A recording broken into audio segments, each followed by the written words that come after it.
Comme un grand monsieur l'avait dit, je suis de Dieu. Yana. Salut les gars, j'espère que vous allez bien aujourd'hui. Le Sénégal remporte la Coupe d'Afrique des Nations 2025. Totalement mérité les gars. Le match était très intense, le match était chaud. Il y a eu des scènes qui n'ont jamais eu lieu dans le football en général les gars. Et je vais un peu aussi détailler l'analyse des tactiques des deux coachs et des joueurs présents sur le terrain.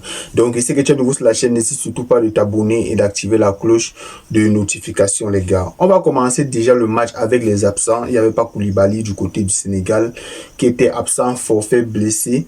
Et il y avait pour aussi Habib Diarra, un joueur titulaire dans leur équipe qui a été remplacé par Lamine Camara. Voilà, donc la défense centrale était composée d'un nouveau et d'un ancien. Le nouveau, je crois, c'était Sarr et l'ancien, c'était Niakate. Oui, je pense que c'est ça. Krépin Diatta aussi, il était forfait à la dernière minute. Donc, les conditions vraiment n'étaient pas réussies en faveur du Sénégal aujourd'hui. Si on veut parler de l'extra sportif et aussi en présentiel sur le terrain, c'était vraiment pas à leur faveur. Le match était serré, il y avait les occasions de part et d'autre. En première mi-temps, il y a Iliman Ndiaye qui a raté un face-à-face avec Bounou. Bounou qui a été énorme aujourd'hui les gars. Laisse tomber. Le Sénégal a beaucoup raté, les gars, mais il est aussi très bien défendu. Parce que le Maroc aussi avait certaines phases de possession, essayait de se créer des occasions et il s'en est créé même d'ailleurs plusieurs, mais celles-là n'ont pas fini au fond des filets.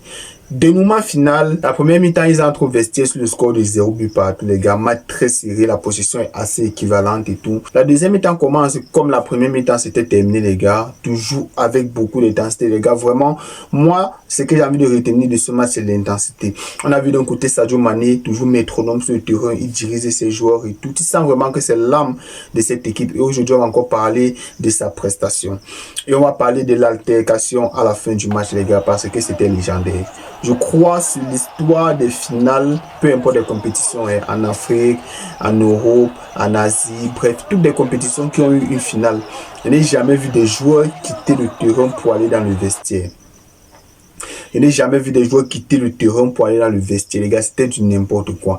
Qu'est-ce qui s'est passé? Je vous résume. Sur le but du Sénégal, qu'est-ce qui s'est passé? Il y a Hakimi qui est en train de barrer. Je vais vous mettre quelques images ici. Il y a Hakimi qui est en train de barrer son vis-à-vis. Hakimi, il veut empêcher son vis-à-vis de téter. Sauf que le football, c'est un sport de contact. Voilà, je crois que je ne suis pas le premier à vous le dire. Le football, c'est un sport de contact. Et Hakimi vient au contact. Il se fait bouger parce qu'il est beaucoup plus fébrile que son adversaire. Son adversaire prend le dessus sur lui. Je suis désolé, il n'y a quasiment pas faute sur cette action. Ou même si l'arbitre avait des doutes, il aurait dû aller voir la VAR. Ce qui n'a pas été fait déjà de 1. Je parle de ça parce que l'action qui va se passer plus tard pour le Maroc va être lunaire, les gars. Bref, le Sénégal marque, l'arbitre annule directement. Il n'a même pas voulu savoir ce qui s'est passé dans la surface. Dès qu'il a vu Hakimi par terre, il a directement sifflé qu'il y a faute. Voilà, tout simplement. On dit, pas voir la VAR. Le monsieur s'est dit, non. Le monsieur, comme il a déjà fait un virement sur son compte en banque privée, il dit non, il ne peut pas voir la VAR. Du côté du Maroc et tout, il y a faute dans la surface.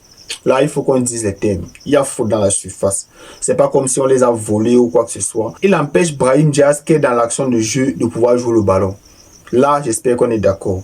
Mais le problème ici, et ce qui a fait à ce que les joueurs sénégalais s'énervent jusqu'à en venir à partir dans le vestiaire, c'est à cause de l'acteur principal qui est l'arbitre qui a ignoré la première action du but du Sénégal en fait. Pourquoi l'avoir ignoré?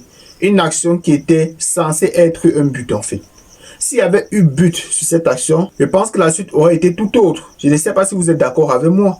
Donc c'est pour vous dire que les joueurs sénégalais étaient indignés par rapport à ça. Et là, on peut crier aux corruption. Je suis d'accord. Je suis totalement d'accord. La physionomie du match a complètement changé. Le coach du Sénégal a appelé et interpellé ses joueurs d'aller dans le vestiaire. Sadio Mané, il est resté seul dans la pelouse. Et quand je vous dis le football, parfois, c'est un sport incroyable. C'est un sport incroyable. Sadio Mané reste sur la pelouse. Il ne sait pas vraiment ce qu'il va faire. Et je vois une altercation entre lui et Claude Leroy. Je ne sais pas si c'est Claude Leroy qui l'appelle. Il l'embrasse. Je vais vous mettre une capture d'écran. Il lui dit, tu sais, parfois le football est injuste. C'est comme ça. Il y a des équipes qui étaient censées gagner, mais finalement n'ont pas gagné. Ici, là, c'est à toi d'être plus fort et d'accepter la réalité, en fait. Peu importe que la CAN soit corrompue, soit achetée. Parce que oui, le Maroc, avec cette CAN organisée à domicile, avait vraiment espoir de remporter cette compétition. par tous les moyens, ils ont mis tous les moyens en place. Déjà, il y a eu les problèmes avec l'arrivée des joueurs sénégalais à Rabat, l'hébergement dans les hôtels qui n'étaient pas 5 étoiles. Je pense que vous avez entendu parler de ça. Donc, c'est pour vous dire que toutes les conditions étaient réunies pour que le Maroc gagne cette Coupe d'Afrique. Toutes les conditions étaient réunies pour que le Maroc gagne cette Coupe d'Afrique. C'était déjà écrit. Mais, comme on dit la justice de Dieu, il y en a. Claude Roy lui dit à l'oreille, rappelle tes coéquipiers sur le terrain ou partez terminer le match. On ne sait jamais ce qui peut se passer. Certes, un penalty, mais il n'a pas encore été tiré. Donc tout est possible en fait. C'est là que Sadio Mané, il part, il rappelle ses joueurs. Il dit, revenez sur le terrain, on va se battre comme des hommes. Revenez sur le terrain, on va jouer comme des hommes. Comme des hommes qui sont sûrs de leur football. Comme des hommes qui ne trichent pas. Comme des hommes qui ne ménagent pas leurs efforts en fait. Parce qu'aujourd'hui, le Sénégal a tout donné. Et je suis très fier de cette équipe, les gars. Ils ont sauvé l'Afrique. Ils ont sauvé le football africain de la corruption, les gars. Ils reviennent. Brahim Diaz, il prend le ballon. J'entends plusieurs personnes dire que non, il a fait exprès de rater. Il n'a pas fait exprès de rater. Si vous remarquez, Brahim Diaz est d'abord gaucher de 1. Il a préféré tirer du pied droit. Ça, c'est déjà un mépris. On dirait qu'il méprise le gardien qui est en face, en fait.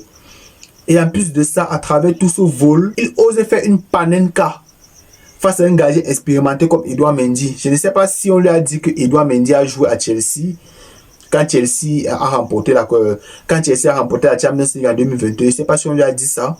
Je ne sais pas si on lui a dit que c'est un grand gardien qui a remporté la CAN en 2021 avec le Sénégal. Je ne sais pas si on lui a dit ça. Il croyait que c'était un gardien de Getafe ou Alaves, je ne sais pas, à qui il pouvait faire comme bon lui semble et tout et tout. Mais sauf qu'il est tombé sur un gardien qui a de l'expérience. Il a préféré rester sur sa ligne. Il a saisi le ballon. Dès lors qu'il a saisi le ballon, j'ai su et j'avais déjà la conviction, j'y croyais déjà en fait. Je savais que le Sénégal allait le faire dans les prolongations. Et dans les prolongations, le match était intense. Mais finalement, Pape Gueye, il délivre tout le peuple sénégalais et tout le peuple camerounais parce que moi je vous supportais. Je vous supportais de tout mon cœur. Et aujourd'hui, on peut dire Sadio Mané et entre un peu plus dans la légende, les gars. Parce que si on veut parler des classements des meilleurs footballeurs africains de tous les temps, il y a Eto'o et il y a Sadio Mané directement en bas. Et personne ne peut me dire le contraire. Personne. En troisième, il y a Yaya Touré. Quatrième, Didier Drogba. Didier Drogba, malheureusement, il n'a pas de CAN. Et Sadio Mané a déjà prouvé en Afrique. Tellement plus que Didier Drogba. C'est factuel. Donc, tout simplement, le match était... Donc, c'est pour vous dire que l'animosité autour de ce match, les gars, c'était incroyable.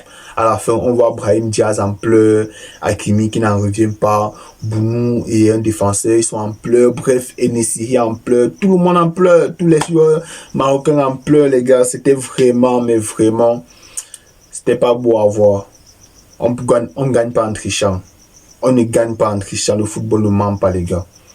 Et bien évidemment, Brahim Diaz est élu meilleur buteur de la compétition. Bounou est le meilleur gardien de la compétition. Et bien évidemment, Sadio Mané est le meilleur joueur de cette CAN. Donc, c'est tout à fait mérité pour les joueurs sénégalais. Bravo, bravo pour la Coupe d'Afrique que vous nous avez livrée. C'était un régal. Et d'ici là, prenez soin de vous et laissez vos avis en commentaire, bien sûr. Ciao.